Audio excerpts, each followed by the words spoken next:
Are aliens coming to Earth to steal our nuclear weapons? Why can't I have whiskey with my cereal in the morning? Technically, that's not a crime. All of these questions you can find the answer to on this Paranormal Life! Hello, everyone, and welcome to This Paranormal Life, the comedy paranormal podcast where every week myself, Rory Powers, and my associate, Kit Greer-Malvena, investigate a brand new paranormal case and come to a conclusion at the end as to whether or not it truly is paranormal. We are the real-life X-Files investigators, diving into the dark, twisted history of this planet and figuring out which cases are credible. And it is a twisted planet. I've long dreamt of leaving it altogether and going to some kind of nice planet. But unfortunately, we live on the twisted one. And we've ruined it, and all kinds of bad stuff has happened here, and we just have to make lemonade out of lemons, really, and make a podcast out of all the mental stuff that's happened. Yeah, the best that we can do now is investigate the paranormal on this planet and tell you the shit that you guys should really be worried about. Yeah.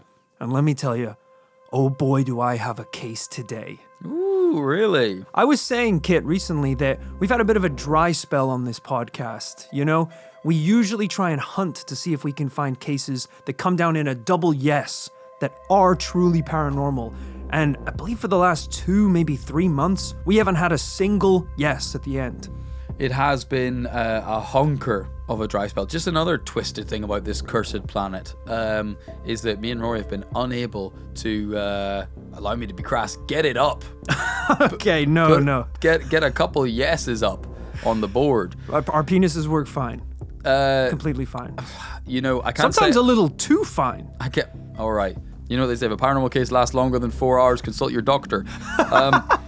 Rory, I didn't do much to help things last week. As exciting as that investigation was, we didn't come home with that elusive double yes. So I'm hoping you might be able to turn things around today. I'm happy to say I think I can too, Kid. Because usually when we're researching this podcast and looking for cases, yeah, we check our inboxes, we go on Reddit, we search a little bit on the internet, whatever it is. But I went into the deepest, darkest, most classified cabinets of the US military and government. I found the dark secrets that no one's seen before. I've been up for days researching this case, getting evidence, printouts, maps, locations.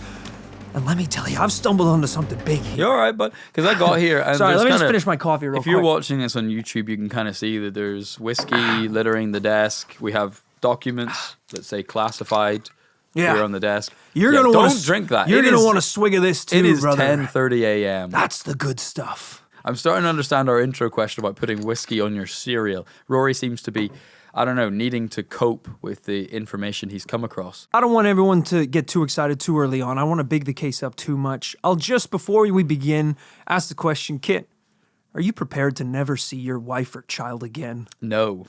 They're expecting me back tomorrow afternoon, actually. Audience listening at home, are you ready to be put on a government list that means you're not able to fly to another country again in your life? I don't think that this is light entertainment, really, if anything. Are you ready for wherever you go, for the rest of your days on this planet, to have a red dot sight pointed at the back of your skull? This doesn't sound fun. It's not fun! It's not fun! This is like finding out the tooth fairy isn't real. Painful, arduous, cried for days. This is a huge case. Possibly one of the biggest, and I believe most convincing we've ever covered on this podcast before. The story you're going to hear today may sound like a work of fiction, but it is in fact one of the best documented UFO stories in history. Documented by who, you may ask, Kit? Is it a reliable source? How about the US military? I mean, that's still pretty open to interpretation, I would say. But you're saying that this is, not a slack-jawed yokel, but an entire institution wrote this down on paper. Exactly, and it's well documented. Our story today begins on March 24th, 1967, at Malmstrom Air Force Base in Montana. Can I bring up a thing? Can I derail us for a second? Pretty early to derail an important story, but sure. I just need to talk about...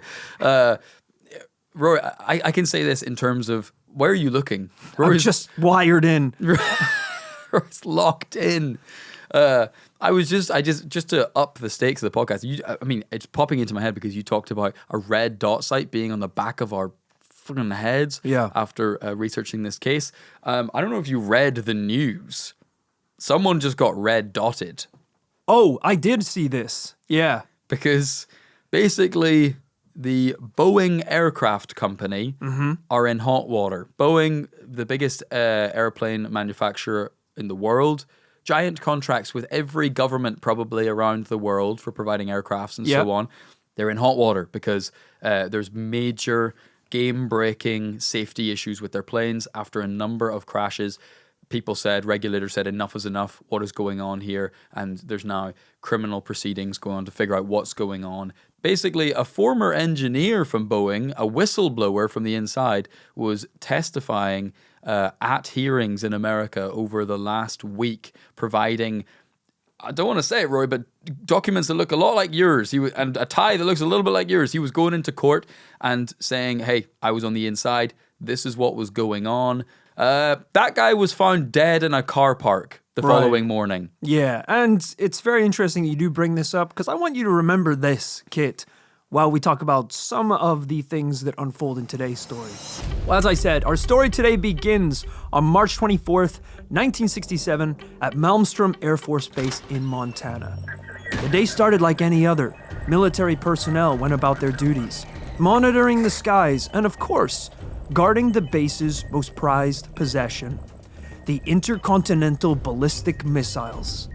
These are missiles capable of launching a massive nuclear attack on foreign soil. Now, when I worked at PC World, I was in charge of guarding the laptop accessories. And yes, even though in the short time I worked there, we had a record number of store thefts, I still took that responsibility very seriously. Yeah, Rory put his life on the line for those Lenovo chargers. Yeah. An old lady came in one day and asked for an SD card, and I grabbed her by the throat and said, "Who do you work for?" Now, one individual working on the base that night was Robert Salas, a 26-year-old U.S. Air Force lieutenant, and soon-to-be witness to one of the strangest, unexplained paranormal events in military history. Robert was working the night shift, nestled securely in his office 20 meters below the ground. Now, this was a shift that's usually uneventful, but tonight, his phone began to ring. It was a call from the surface. Robert recognized the voice immediately. It was the security guard tasked with guarding the front gate. Salas here. What's the problem? Lieutenant, there's something out here by the front gate. If they have clearance, you can open the gate. No, sir. It's in the sky! Salas dropped the phone. Something in the sky? This was a highly secure Air Force base. If there was something in the sky, Salas should have easily known about it. Before he could figure out what the hell is going on, the phone rings again. It's the same security guard. Sorry, the signal cut off. I don't really know. I'm on 3G. Did I say about the thing in the sky? Because it's closer now. Sorry. I'll call you on FaceTime audio. I think the cellular reception is not good. I sent you a link to a Zoom call. If you could just accept, the code is, oh shit. Sir, they are no longer in the sky. They are in the Zoom lobby. They are requesting access to the Zoom call, sir. Sir, I just sent you a calendar link to a Google Meet with the aliens. They're actually dialing in over here. The signal's a little bad. I'm tethering from the craft. Sir, can you enable screen sharing? Can you enable screen sharing? He got a gun to his head, a laser gun to his head. Sir, I'd really appreciate it if you enabled screen sharing on the U.S. infrastructure computers. As I said, before he could figure out what was going on, the phone rang again. Lieutenant, this thing is glowing red. It's got pulsing lights and it's kind of oval shape. It's just hovering there, not making sound. Hello? Hello? Salas immediately put out a broadcast to the entire security team. Secure the facility at all costs. Without hesitation, the rest of the security guards leapt to their posts, quickly arriving to guard the other launch sites in the complex. And when they arrived, the phone started ringing again. There were reports all over the base of the same strange glowing orb in the sky. According to Salas, this object was, quote, flying very fast, coming to a dead stop, reversing course, and making 90-degree turns. Oh dear. This was something like no aircraft he'd ever seen before. And this dude works on an air base with military contracts. He's probably seen shit back then that we haven't even seen now. Right, he's got the PS9. Like, he's in that bunker playing GTA 9. Right. Like, they've got shit from the future. Yeah. For real. Already, as well, the description we're seeing is very similar to descriptions we see in a lot of credible UFO cases. An object that doesn't move, like it's obeying the laws of Earth's physics. And I think you'll see that a lot of people who witness this craft, even now to this day, say there's nothing that exists currently Yeah. that could even replicate the movements of this object in the 60s. Yeah, I mean, this is, as you say, in line with other released footage from the Pentagon and others of crafts moving in ways that are not particularly possible. Yeah. Sorry, I need another drink here, brother, right, because don't. some of the stuff that we're getting into is pretty top secret. Not only was security now seeing multiple objects in the sky, communications went down, meaning they were struggling to keep contact. Now remember, while all this is happening on the surface, Lieutenant Salas is buried 20 meters underground, monitoring the security of the nuclear missiles. Well, he's not buried. His office is 20 meters underground. Yeah, he hasn't been kind of mummified and placed in a tube. He's That's like, where he quick lives. to the cryogenic chamber. They're taking over. So he's just listening to all the chaos ensuing upstairs. Oh, yeah, and it sounds like Blood Gulch on Halo 2 Team Deathmatch. Yeah, laser beams, you can hear people Energy get ripped in swords. half. In the heart of all of this chaos, the unthinkable happens. Alarms begin to blare and lights flash, indicating there's something wrong with the missiles. This is essentially the worst case scenario. The missile's guidance and control systems were disabled, meaning the entire set of ICBM nuclear warheads were completely offline, kid. Oh, no. Sorry, can I just have a little whiskey break for a second here? Because you had one 2 seconds things ago. are getting crazy, and I don't know if I can continue as a sober man. You're not sober. You had whiskey for breakfast. Do we have any cigarettes in the office? I've never smoked a don't. goddamn cigarette in my life. None of us smoke. And I feel like, I'm being strangled by this tie. Why'd you wear it? You've never worn a tie in your life up to this point. As I was saying, the ICBM missiles are now offline at the base. Is that bad? I mean, Is that bad? What were they going to use them for? It ain't good, brother.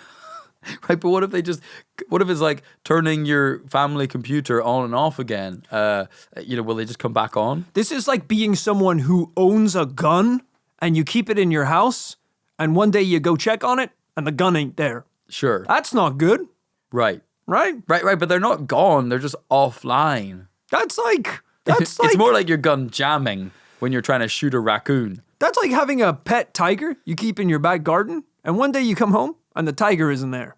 Yeah, but it's not gone. You It keep is. and using analogies where the item is gone. Okay, well, we how can about- stick to the original premise. All right, well, the missiles being offline is the equivalent of coming home and the tiger's off the leash. The tiger's off the leash, and you haven't been treating him well. You don't have the facilities to take care of a tiger. You should have. You can't feed a But tiger. the missiles aren't sentient. Tigers can't live on pepperami alone, and that's all you've been feeding this guy. I just need more context about the missiles themselves, not tigers, not guns. Okay. Do they explode if they go offline? Because you seem very stressed. They don't that they're offline. explode. You've just lost control. Yeah, but right. But they're missiles. They're inanimate. If you lose control, surely they just sit there. They do. They just sit there. But the fact that they are offline means you are no longer in control of the missiles. Something has happened Sure. to block you out. So the fact that you don't know what the status of the missiles are means that they could Well, be... they're offline, apparently. They're offline. Yeah, but that means that you don't know what's going on with the missiles. They could be being put into some guy's backpack right now, and you wouldn't know. But they're very large. They're not in a backpack, are they? They're in like a container or like a launcher or some shit. Imagine having a button that could blow up the world. Stop saying imagine. Stop saying. Imagine you had a tiger that could blow up the world. Imagine you're in Tesco's and they're out of hula hoops. That's crazy, bro. That's what's happening here. They're just like, oh, so this is a military base that has 10 intercontinental nuclear missiles. You didn't say they were nuclear. I did say nuclear. You said... I said multiple times nuclear. Just imagine a tiger for 1 second if you could. Imagine a tiger that could be shot at 400 miles an hour and could take down a whole city. And then imagine that tiger's escaped. It's okay. Imagine that tiger in the wrong hands. Whatever you say. Okay. Whatever you say. I'm gonna. Hey, me, right? For asking questions. Sorry, I should have just let the genius cook. Yeah, So sorry. let's let Rory get back to his. I'm taking away the whiskey. I'm taking away at least one of the bottles of whiskey. I'm keeping this one. Okay. I'm keeping this one. But yes, just to clarify to Kit and the audience, losing control of 10 devastating nuclear weapons, that's a big deal. Okay. That's a bad thing. That doesn't happen every Sunday. When speaking about the event, Salas, who is now in his 80s, said, "We sent individual signals to each missile, and within seconds, we had no power. This had never happened before, and we have nothing that could do that even now." He's essentially saying that whatever caused this was unseen technology. Not only did it not exist at the time, it doesn't exist in the current day. Right, okay, but he's framing this as like something, there's some kind of block or some kind of Matrix-style EMP blast that knocked them offline. Couldn't it just be a fault? Couldn't it just be an accident? I think you'll find that this has been investigated thoroughly. They have run through multiple situations, whether it was electric. I don't trust your ass. It better be someone important. I love that. I'm like, I have an argument that can defeat any question you have. You ask one question, I just show you a picture of a tiger. Imagine this. No! Loose in a Tesco's. What? Kit, do I have to spell it out for you, brother? Whatever this thing is floating about in the night sky, it had the technology to remotely shut down missiles buried 20 meters underground. Okay. Yep. Pretty cool. Now, while this entire ordeal sounds like it was some kind of intergalactic war taking place over years, the sighting, the shutdown, and recovery lasted just around 1 minute. But 1 minute is a long time for some guys, people, events, things. The object took off in complete silence at a blinding speed, and the missiles came back online. Interesting. So the UFO came down and wanted to try some of its self-defense class. It's been learning how to disarm muggers. Yeah. It just came down. It did that shit where it slaps the hand out of the way, grabs the gun, and then kind of handed them the gun back and drove off. Yeah. Comfortable in the knowledge they could do it if they wanted. Yeah. Which is just, sometimes you want to trial that shit out. I remember when I spent 2 years trying to achieve my white belt in karate. And when I finally got that sucker, I just camped out behind an ice cream truck for a full day, waiting for a child to approach. And when it reached out to try and get that ice cream, I karate chopped him in the neck. That is not a fair fight. It doesn't have to be fair. I just have to know that the chop works. It didn't. I missed completely, and he ice creamed me in the eyes. I couldn't see for a few weeks Isn't after a white that. belt the first belt? They give it to you. Usually. You took a year to just achieve the... Did you just didn't have any belt? Your trousers were by your ankles?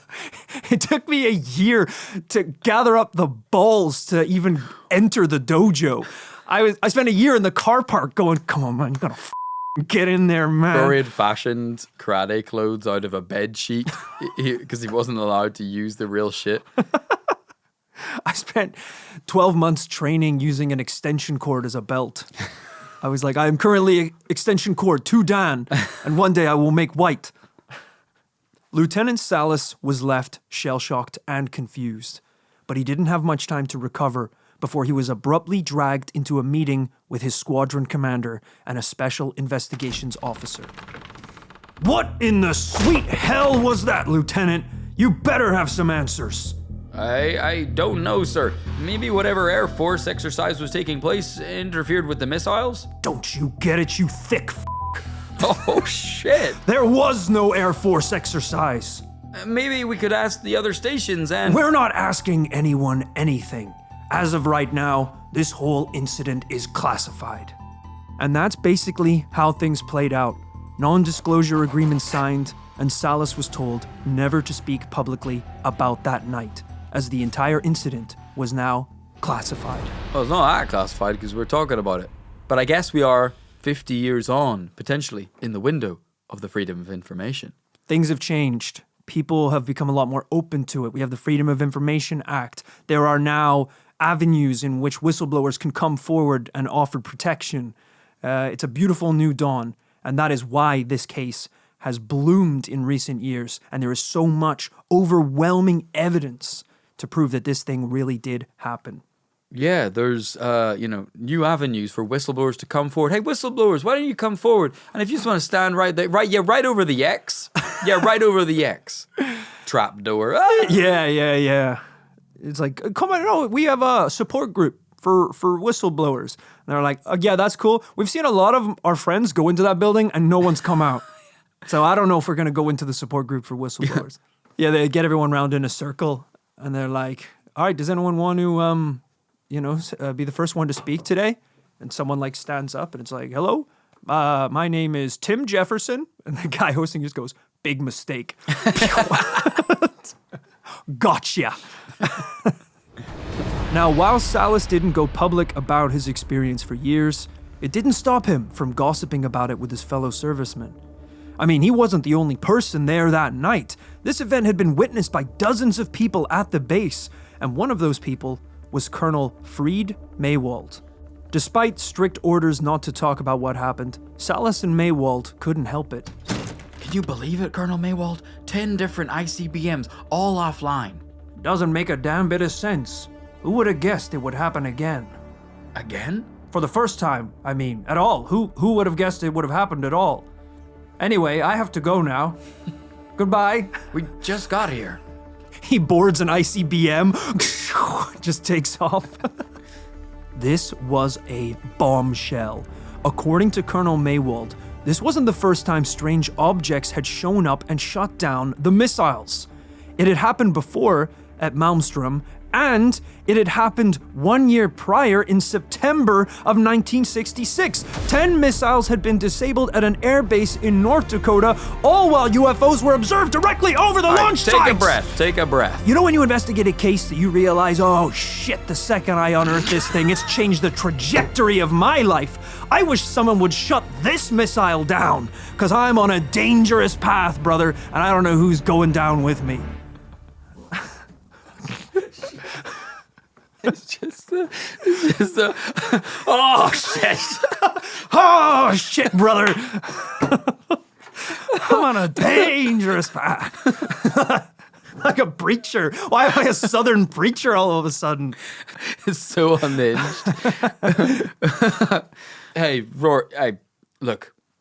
I know you're feeling it right now. I know you're so what you fall out of your seat. I'm looking at all the cameras, every single one of them. I want people to see what's happening at home. I think you see you haven't slept in days. You're hallucinating. You're unhinged. I'm incredibly jet lagged. Yeah, clearly. I saw your Instagram post over the last week. You're like smiling under coconut trees and shit. Yeah. This is not the Rory I'm seeing today. Yeah, I had a little nice vacation, went to a few places, went to Singapore, went to Japan, did a couple days at Malmstrom Air Force Base. Different continent. Swung by North Dakota, just to, see what's going on there, pick up a few souvenirs, if you catch my drift. What? Papers. Okay. Papers. Evidence. I did pose the question in a previous episode as an intro question. I said, how far would you get into the Pentagon with a nice black suit and a clipboard? Yeah. Turns out pretty far. Yeah. I was in meetings. Everyone just kind of assumed that everyone else knew who I was. Apparently, I looked a lot like a guy called Jenkins who had kind of called in sick that week. They were like, Jenkins, we weren't expecting you. Please take a seat. How's the wife? Bad. Same as usual. Sorry to hear it. And how are the kids? Dead? Of course, still. I don't know why I asked that, really. But all checks out, Jenkins. You're still the same old Jenkins we've come to know and love. Yeah. Here's the key code to the nukes. Cup of coffee, Jenkins? No. Trick question, Jenkins. I know you hate coffee. Don't know why I'm testing you today, Jenkins. Just like to keep you on your toes. Look, this case actually has been a blast to investigate. As you know, Kit, I've recently been binge watching The X-Files, and that was the first time I realized that the job of a paranormal investigator, it can be cool, it can be fun, you know? We can romanticize this lifestyle of staying up all night, retrieving hundreds of pages of declassified military documents, unraveling the secrets and mysteries of the universe. I do want to point out half of this is an instruction manual for a toaster, it looks like. Oh shit, yeah, I got an IKEA delivery as well, so... Yeah, this is mostly about building a table. Yeah, Malmstrom is actually a shelving unit as well in the IKEA universe. During his 2 remaining years on missile duty at Malmstrom, Salas said he never once heard the incidents mentioned, and he even went as far as to shut down other witnesses from going public out of fear of breaching an order. But luckily, as we know, in recent years, the U.S. Department of Defense created the All-Domain Anomaly Research Office, which is sort of a safe space for whistleblowers to come forward and talk openly about their experiences without being shot in the back of the head afterwards. Yeah, before that, you could do it if you want. The consequences might be severe. Through this program, so many servicemen have been able to come forward about paranormal events that they'd witnessed, including several different officers who attested to the events that took place at both of these Air Force bases. Their claims were taken so seriously that they developed into an entire special UFO briefings council. One of those individuals was Patrick McDonough, an airman first class serving at the Malmstrom launch site in September 1966. In his own words, he described seeing a brilliantly lit craft, 20 meters in diameter, that hovered about 100 meters above them. In his testimony, he said, "It seemed to have pulsating lights going around it, and a white light from the center looking down into the missile silo. There was no wind, no noise, and from a dead stop, it shoots off to the east. Now you see it, now you don't." Wow. I mean, that's a UFO. That is textbook UFO activity. And if all of this wasn't convincing enough, the testimonies, the special UFO briefings, we have even more evidence, Kit. Years later, through the Freedom of Information Act, the once classified documents regarding the March 16th incident were released to the public, and I have all 88 pages right here. I've never seen Rory so animated about a story before. This is not for the cameras. I read every single one of these 88 pages last night, and let me tell you, there's a lot. Okay, you want to talk about, could this have been caused by something else? Could it have been an electrical fault, some piece of technology that went wrong, the computers, a malfunction? They tested all of it and came to the conclusion that they have no idea what the happened that night. Okay, so I mean, as usual in these kinds of cases, we are faced with the age-old question, the kind of Occam's razor. This is the shit that would get Occam himself hard. Is, you know, when something mental happens, Yeah. we're now at the stage where we all agree that something mental did happen. Right. And usually this is where we get in great UFO cases, where then there's a fork in the road, a kind of impossible choice about, was this unknown technology, unknown mechanisms that originate from Earth, somewhere else other than Malmstrom, or was it unknown technology, unknown mechanisms from outside Earth? Yeah. You know, a lot of the times something like this happens, and then the people who witnessed it or the military come forward and say it was a weather balloon, it was an experimental craft, it was any one of these number of things. It's very cool to be able to read all of these reports, and these are the reports of the government trying to figure it out. So if you read through it, it documents them hiring people to come to the site and try and figure out what happened.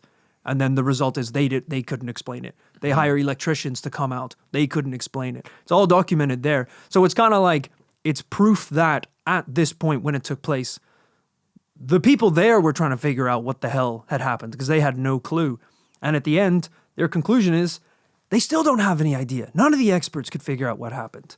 In fact, I can't show you it exactly on the documents, but I do have screenshots of some of the most damning sections from the report.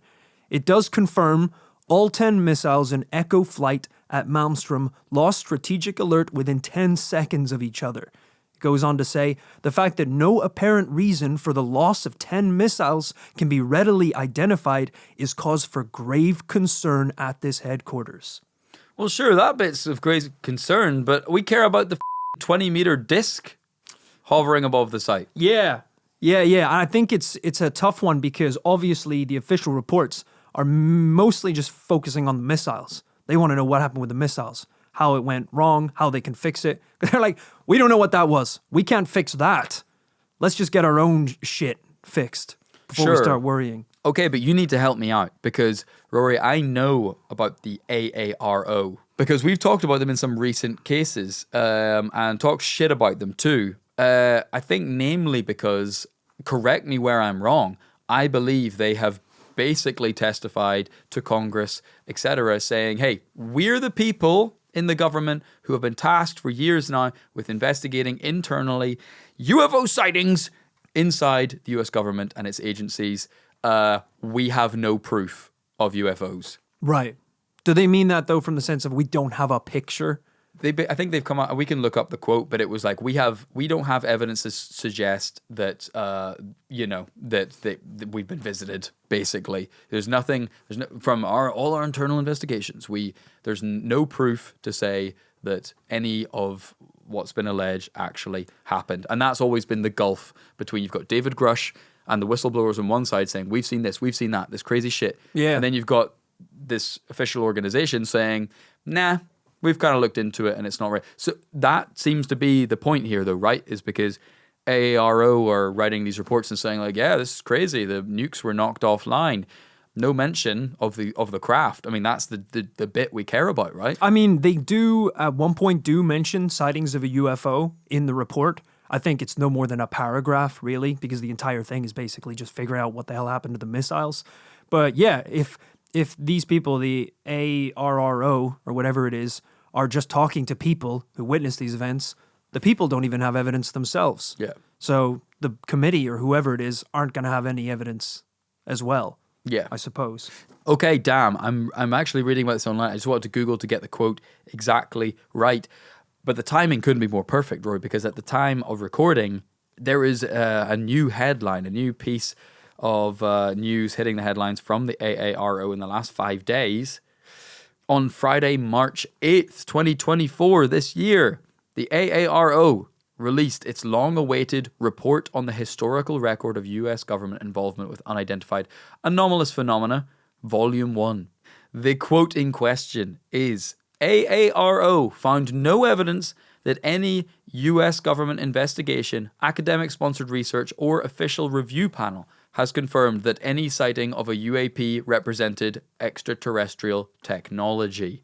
The report notes that UAP reports may remain unsolved or unidentified. They believe it's mainly due to lack of data, and that if more quality information were available, these sightings would be identified as ordinary objects or phenomena.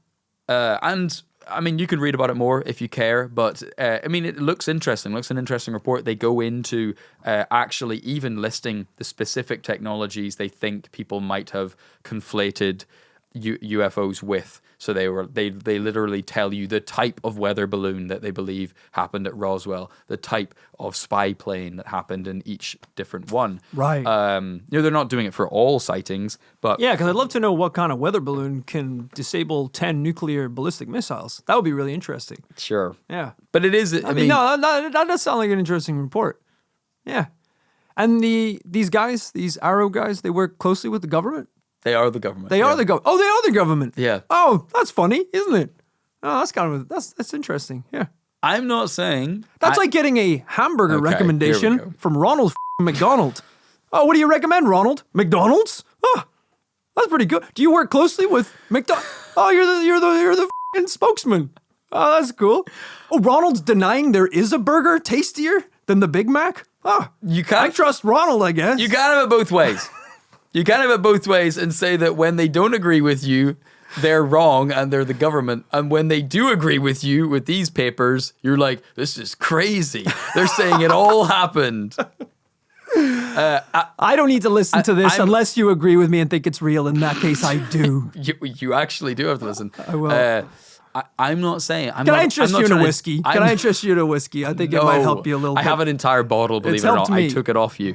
I'm not trying to derail the podcast, but I'm just trying to make clear. This is interesting. This is very interesting that you have this internal organization, and on the one hand, they confirm parts of UFO sightings happened. Yeah. And on the other hand, they say, okay, but we don't think it was actually UFOs. That's just interesting. For example, as I said, there are so many documents in these declassified files, so many pages that they go through. And while they do acknowledge the fact that there was UFO sightings, allegedly, it's never confirmed because they can't confirm it. They couldn't do it in a report. But I do have one interesting page right here, Kit. Do you want to take a little read of some of the highlighted sections? I get my reading glasses on. Between the hours of 2100 and 0400 hours MST, I don't know what that is, I'm going to say that's Mars Standard Time, numerous reports were received by Malmstrom AFB agencies of UFO sightings in the Great Falls, Montana area. Reports of a UFO landing near Belt, Montana were received from several sources, including deputies of Cascade County Sheriff's Office. So it wasn't just people working on a base, it was other law enforcement. A very interesting little piece of information there. A UFO sighting around Belt, Montana. Kit, if somehow you still aren't convinced that this took place, I have another piece of evidence. The same night the craft allegedly appeared at the Air Force Base, local police reported over 20 calls regarding a mysterious object in the sky. So much so that it was even reported in the local newspapers. Rory is enjoying this way too. I feel like I'm a lawyer Phoenix on Ace trial. Attorney. Now, Kit, knowing that the events in question took place on March 24th, 1967. Why am I sweating like I'm in the dock? Would you like to take a look at this here cutout from a newspaper? I've never seen this in my life. Tell the people what you see, Kit. News clipping dated Sunday, March 26th, 1967. March 26th, only 2 days after the events that allegedly took place at the airbase. I saw this dome-shaped light, Ken Williams, Laurel truck driver, explains to Carla Beck, the Tribune staff writer. The appearance of an unidentified flying object he saw hovering near the top of Belt Hill on Friday night. It goes on to say that Ken saw an extremely bright UFO for around 30 seconds. We know the events that took place at the airbase were classified and have been until recent years. Right. So this individual and all of the individuals that saw a craft that night, they're not piggybacking off of the events that took place at the airbase. No one even knew that the airbase event took place. I agree. That's very cool because, you know, if you were combing the history books, searching through local newspaper websites for mentions like this, you would get excited, right? If you saw Ken's description of seeing a UFO, you're going to get... it's the Vince McMahon meme. You're starting to sit up in your chair when 50 plus years later, it becomes clear that the government investigated themselves and said, yeah, that wasn't us. That wasn't us, Chief. We don't know what that was. Do you know how excited I was late at night at my computer researching this case, trying to figure out if there were any other reports of UFO activity that took place around this event? And I stumble across sightings 2 days later from 20 different witnesses in the exact same location. 20? 20 different witnesses. 20 phone calls from locals regarding a mysterious object in the sky. Okay. Sorry, it's just a lot, you know? It's all coming out now. Great, but you're doing a good job. You can chill. You can take a breather. Okay, thank you. I put a lot of work into this, so I want to make sure that it's coming out, that I'm not coming across like a maniac. Oh, I decided I was giving it a no about 30 minutes ago, so you could chill for sure. Kit, even if you were at this point gonna give it a no, I've got one more bombshell to drop. So many bomb references. I've got one more ICBM, and it ain't offline, brother. It's coming right at you. Get your tinfoil hat ready. Throw it at me. Kit, you mentioned at the beginning of this podcast kind of a recent conspiracy around the Boeing controversies. Well, listen to this. Robert Kaminsky, an engineer from Boeing, was hired. He was one of the people hired to investigate what could have possibly happened that day at the base. But would you guess that his final report was never released to the public? Knowing how the missile systems are put together and how they're intertied and how the redundancy network goes there, it's virtually impossible for having 10 of them go down. You can have one, maybe two. But all 10 and a whole flight of 10 went down, and it was called the Echo Flight up in Malmstrom Air Force Base. Those 10 missiles disturbed the hierarchy of the Air Force. They sent us the project. They're looking to send a team out to find out what was happening and what happened. Well, unbeknownst to me at the time is that there was a report that there was a UFO hovering over a launch control facility. And that was the launch control facility that would control those 10 birds. And that was apparently seen by several airmen, and it was reported bad. Now, at the time I got the report, I wasn't told about the involvement of UFOs. So we sent a team out, and we went to all the sites, checked everything out, and there was nothing wrong. All those sites came back up online, and we could not find one thing wrong, not one. We looked at the power poles, we looked at the transformers leading into the power systems, we looked at the internal power systems, the electronics, everything, and there was nothing that we could attribute to this kind of a malfunction. In the process of doing the investigation, we all of a sudden were shut down. We got a call from our representative in that particular air material area and says, Bob, you're going to get a stop work order. Don't do anything more, and do not write a final engineering report. I said, whoa. So then he tells me why. Then he adds in the UFO connection. Now, at that time, it tells me that the Air Force all of a sudden knew something. They were trying to find some answers, and then they just shut everything down. And when you spend government money, you have to account for it. And we did that by telling what our progress was and our engineering analyses. Well, we were told in this case, and no report. Found that to be very, very strange. Wow, so the actual team tasked with investigating the event by the government themselves down the line was called up and told to stop and not file an official report. There's something quite funny about the MIBs usually turn up on some stranger's doorstep and are like, we see what you're looking into. You best to stop before this goes too far. There's something funny about them paying someone to look into their own shit and they're like, hold up. Hold up. Yeah. Actually, don't. Yeah. They're shutting themselves down. They're like, you better tell us who you work for. It's like, the president. Shit, really? He's my boss. Stop. Stop now. He doesn't know what he's doing. Yeah. I mean, and that is possible too, because there is, I mean, if we know anything about the seedy snake pit that is government, that there's, competing agencies, competing hierarchies of who's in charge of who, highly possible that, someone lower down the rungs commissioned the report and someone higher up the rungs shut it down. Exactly. That seems like someone was doing the right thing, which is just hiring people to find out what happened. And then, as you said, someone a little higher up was like, we don't want anyone to know what happened. We don't want to figure this out. This is one of such a difficult thing about this time period is because we are, loosely speaking, off the back of Roswell.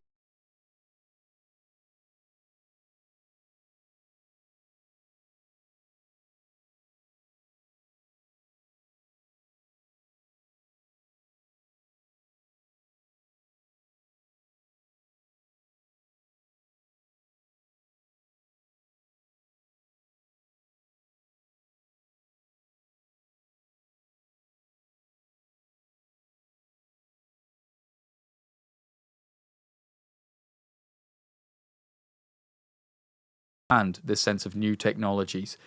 And the government likes to point to that fact when they discuss these. Just like I mentioned, that AARO report, it talks about all of this. It talks about how there was a lot of speculation at the time about UFOs and Russia and so on. But then at the same time, in the other hand, they're also performing really what we can call cover-ups in this documented case. Cover-ups. So it's kind of like, well, which is it, right? Yeah. You know, it's like, is it all just far-fetched, nonsense and speculation? Or like, if that's the case, then why cover it up? I understand there was maybe heightened security at the time because of the Cold War, but that's part of why we feel we're not getting the full picture, is because we don't know if they're being honest. And who knows? It could be because maybe that is it. It's because it's as simple as wartime, that they didn't know what was going on, and they don't want other countries to know that they don't know what's going on. Yeah, a lot of secrets Yes. flying about. I think it's a combination of that, and then also, like Roswell, like the Cold War, there's a lot of UFO sightings that are closely linked to either the use or development of nuclear weapons. Right. And a lot of people believe that that's a big motivator for whatever's out there to come down and investigate, is because for the first time, humans have a weapon that can destroy planets, essentially, including ourselves, our own planet. Yeah, we haven't really covered that, but in the UFO community, because I often have a problem with this idea of UFOs coming down to Earth, UFOs specifically coming down to New York. Washington, Yeah. Manhattan, the Big Apple, because I don't really follow that line of logic. I almost prefer when they would choose to land in somewhere seemingly random or having some other kind of cultural significance. This I don't mind. This kind of Nuclear base? Yeah. feels to be a logic here, that if they were tracking our technology, it seems like a kind of smart thing to do. That's what we do to animals that show that they can use tools and exemplify raised intelligence. We look at those animals and study them. Yeah. Makes pretty much perfect sense that aliens, if they were tracking our progress, to look at this incredibly new technology, a technology they would almost certainly have understanding of. And at this point, we know, just watch Oppenheimer, there was only like a couple countries that had managed this, and maybe at this point the US was ahead of the curve. Yeah, and that also, as you said, makes a lot more sense than them landing on the front garden of the White House to come down and high-five the president. Yes. They don't know who the president is. They are on a level playing field. They worship the concept of goo. They don't have a leader. To give you an example of how aliens might think about us, I was watching a video recently about how we classify other alien civilizations. Something I don't know if we've ever covered in the podcast, unbelievably, but it is this concept of stage 1, 2, and 3 civilizations. Have you come across it? No, I haven't. Now, I assume this is kind of a similar to like a 1 to 10 hotness grade. So kind of like the hottest aliens are ranked number 1, and so on and so forth, No. To be okay. very clear, it's nothing to do with... It sounds like you want to bang the aliens. I never said that. Not the 3s, at least. It's... Yeah, but Those uggos? yeah, Hell no. There's something funny about the scale only going to 3. It's like that's the best. That's the hottest alien. Is a 3. So it's the only one with a mouth. oh my God. So that's why it's number 1. It's not that. It's about Okay. their technological sophistication. You can watch. There's a fun video you can watch. I watched it the other day. It's hosted by Michio Kaku, the famous American physicist, and he is describing the different levels. To paraphrase very generally, a stage 1 civilization has managed. It's all about energy consumption. Stage 1 civilization is an alien civilization that has managed to harness the power of their Earth. I see.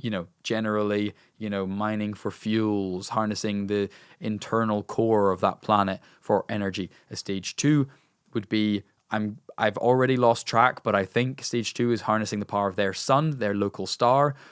Stage 3 being this is true interplanetary. They have managed to harness the power of their solar system or galaxy, multiple stars, and they're able to travel in between planets or solar systems. That escalated very quickly. That 2 to 3 leap is Pretty substantial. The problem Because I can get a solar panel. I can harness the power of the sun. The problem I have with this, and I've never understood it, and if someone can explain to me why this is a good scale, please let me know.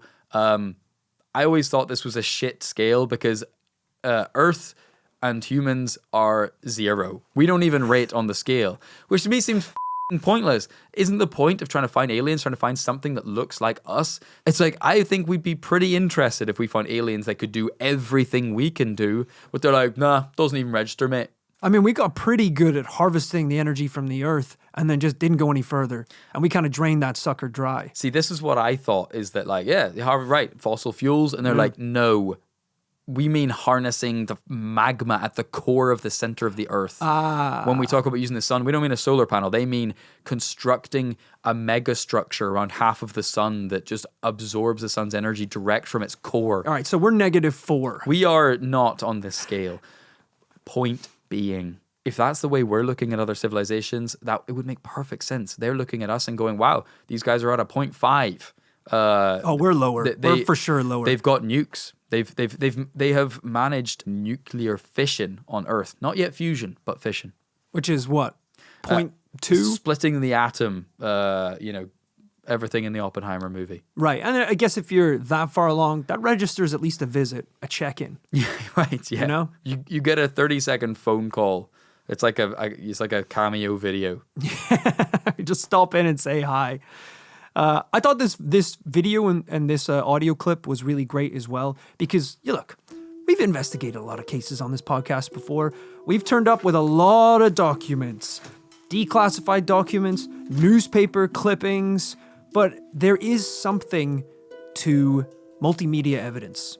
Whether that's an audio recording, video recording, it does just add that extra level of believability and remind us that for the most part, we're not just telling tall tales here. These are events that really transpired with real people. Really affect people's lives and careers. And this happened in, the 1960s. A lot of the people who witnessed this are alive today and still back up all of their stories and claims of the events that took place this night.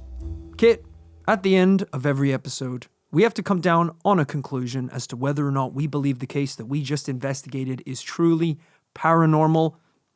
I'm going to let you take the lead. As my guest, what are your thoughts on today's investigation? I'm sorry, I got a little wild. I got a little crazy. I have. We actually as the palm has kicked in. Rory took a little 10-minute break halfway through to hyperventilate into a paper bag. Yeah, I had to just get a lot of stuff out of my system there, but I am calmed down now. Because you know who else is pretty calm? Mulder from the X-Files. Right. He's pretty emotionless, pretty cool. Even as a believer, yeah. People like him, so I'm trying to get on that level. Serenity. Monster case under our belts here. Well done for all this. Thank you. I can see that weighed heavy on your chest. You look like you've de-aged about 2 years since handing over the reins to me here for the conclusion. Yes, it's very nice to know that I have now ruined the lives of so many others, Right. and that weight is now off of me. Absolutely. Great. A lot of listeners just became way less fun at parties because a lot of this story is going to be regurgitated. It's a fascinating case in the wheelhouse of so many others that we've covered, in the wheelhouse of these declassified Pentagon, US government documents. But I think you're right. I think there's a lot more to this. There's depth to this case that isn't there with some of the others. We've seen fascinating videos come out of the Pentagon. We've seen really cool references. But this one has it all. We've got a UFO sighting that took place in this area that was seen by civilians. Then we find out so many years later, purely through the movements of bureaucracy, that the information was forced out into the public, that the US government acknowledged this, investigated this. And then crucially, not only that the missiles were knocked offline, but that within the government, we have now people on the inside and the outside, people from all different walks of life with different interests having seen this UFO. Oh, you're getting me excited again. I know I was calm for a second The there, big but... problem is... Okay. The big problem is that, like I say, we are stuck with this impassable problem of being faced with futuristic technology. And, Occam's razor is always going to be slicing up our asses in these stories because Occam's razor will always say that it's more likely, technically, physically, that this technology originated on Earth. Because, right, we didn't see the Greys through the window of the craft, right? Sure. We didn't see, something that definitively... We saw something that's extremely unlikely to have originated from Earth in the way of its movements and its futuristic technology. But we didn't see the goo. We didn't see the creatures, the stuff that truly, truly could not have definitively come from Earth. That is always going to be the hold-up. But, brother, that hasn't stopped us coming down on a yes before, which is why, in this case, I think we've got enough for me to give this the yes. That's a double yes this week, everyone, Ho-ho! on the Malmstrom UFO incident. Kit, I am so glad you're here with me on this one. It's what you said. Shots, He's cracking open the whiskey. Here we go. You're right. Look, we're always going to want to see the creature. We're always going to want to see a picture of the craft. But when you have something like this moving the way it does with so many witnesses, where the US government, the people who are supposed to be on the cutting edge of technology, have no idea what it is or how it's set their 10 nuclear missiles offline, warranted an investigation, canceled the investigation, and the thing was seen by 20 witnesses on the exact same night, that is as strong a case as you'll ever get. Sometimes with the UFO ones, I like to think it's like, in this case, this is a yes to it being a UFO, right? Yeah. It's, I think, because we don't know how aliens operate, how UFOs operate, this could be an alien drone for all we know. I'm not saying that the Gargons from Sector 5 were on board, but it seems to be a UFO for real. Yeah, I'm happy to say that. We are coming down on the conclusion that whatever happened this night was paranormal. We finally did it. We got a double yes, ended the dry spell. Ooh. It only took probably 4 to 5 years off of my life, but we finally did it. Rory's looking like Obama post office, but all worth it. It is slightly disheartening because this is a level of preparation that is unsustainable. If this is what it takes now, after all these years on the podcast, to give a case a double yes. For the conclusion of the shipper, like, I have to read all the Patreon stuff at the end because Rory's just like... Yeah, I'm totally out of breath. It's like I've made myself sick. Fun fact for this episode, if you're watching the video version, I did want to get the vibe of the Always Sunny in Philadelphia conspiracy wall. Sure. So there is a conspiracy wall behind me. I am in a shirt and tie that's slightly loosened. There's whiskey on the table. And I thought the final funny thing for the episode would just be for me to have cigarettes in my mouth at all time. You have no idea how hard it is in this country to buy cigarettes anymore. Okay, right. I went into 4 different stores this morning and I was like, and I'll get a pack of cigarettes. And it was like Rory dropped a racial slur. They were like, Jesus, man, what year are you from? Are you okay? Here, have a puff of my cherry Lost Mary vape. I was like, no, I just want a pack of smokes. I couldn't get one. So unfortunately, no cigarettes. But hey, I'm so glad that this case was a success.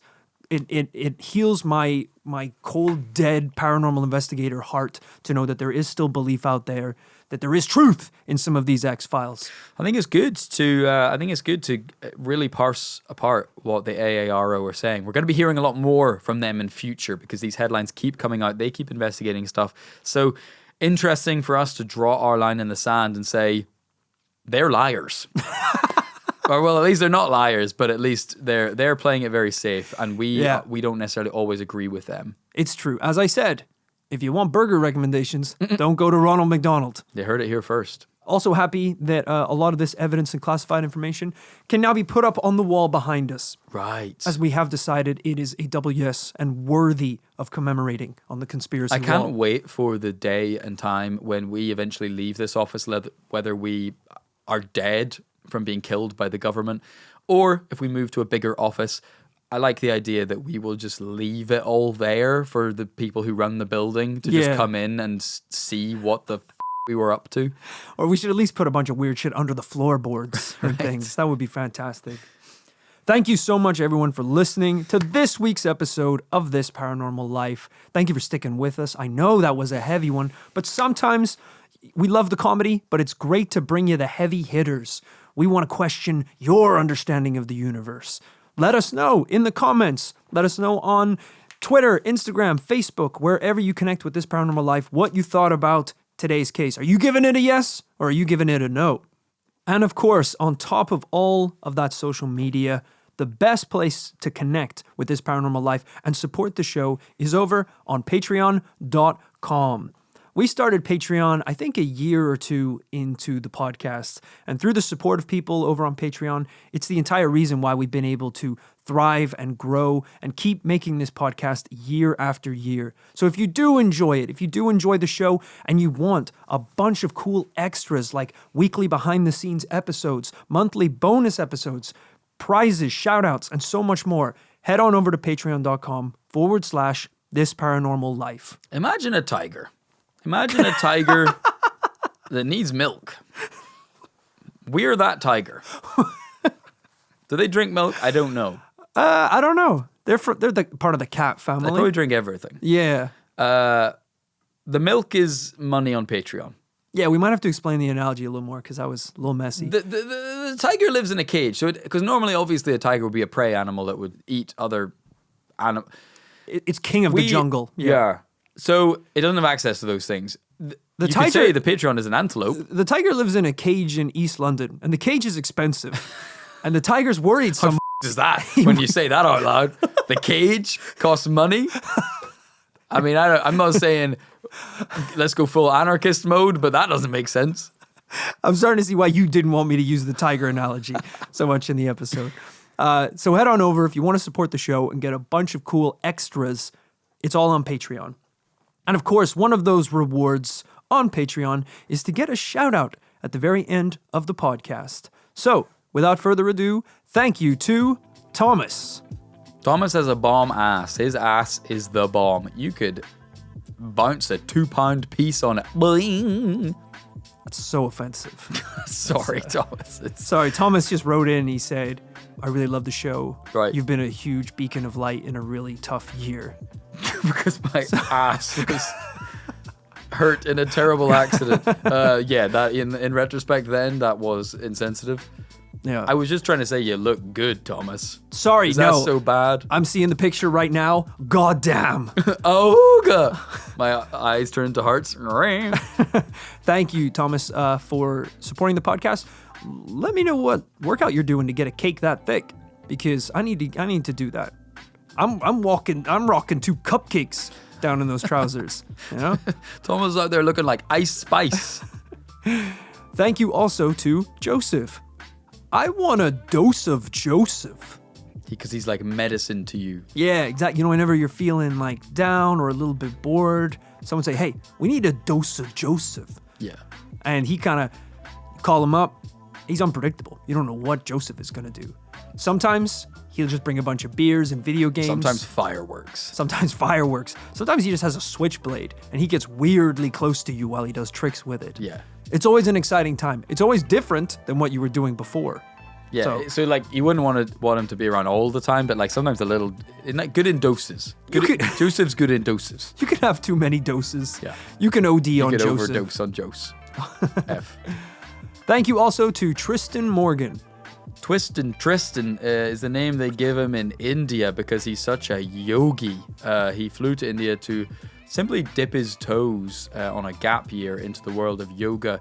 Then he became the first man to twist his torso 720 degrees. That's Jesus. right. He looks like a cheese string because he's so flexible. This sounds unhealthy. Oh, it is. That sounds damaging to the You interior. kind of have to, you kind of have to push all the organs that are north of the hemisphere kind of up into your gut, into your chest, and then the other way, and then the ones that are kind of lower, they end up somewhere in your right thigh, because the middle is so cinched. Tristan, get help.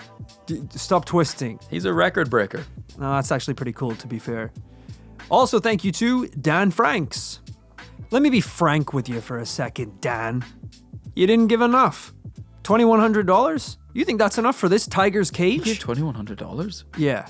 That's insane. What? Just this month, though. Of Jesus course, last Christ. month Like was that, $5,000. That would cover our... What? Last month was $5,000. That's like- That's why I'm saying he's going down. He's single-handedly... No, Dan's going down. Why didn't I... Yeah, I What's get next it. month? It's an insane... Just 1,000? That would be... Most people give us about $5. Damn, Daniel.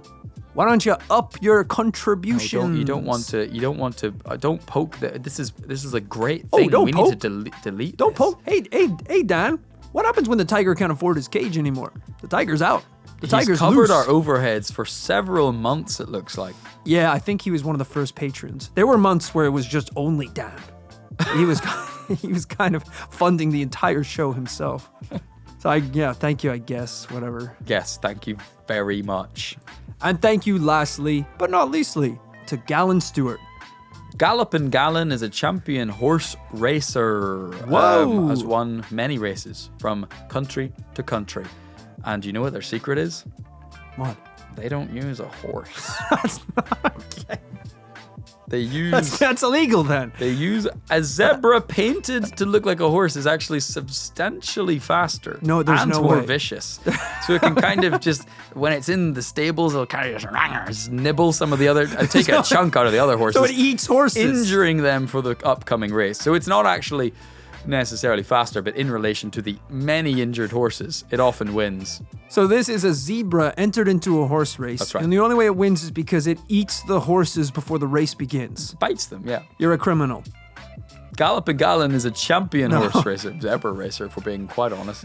I mean, it seems like the money that you're winning off these races is how you're able to support us on Patreon, so maybe keep going. Yeah, try a giraffe next time.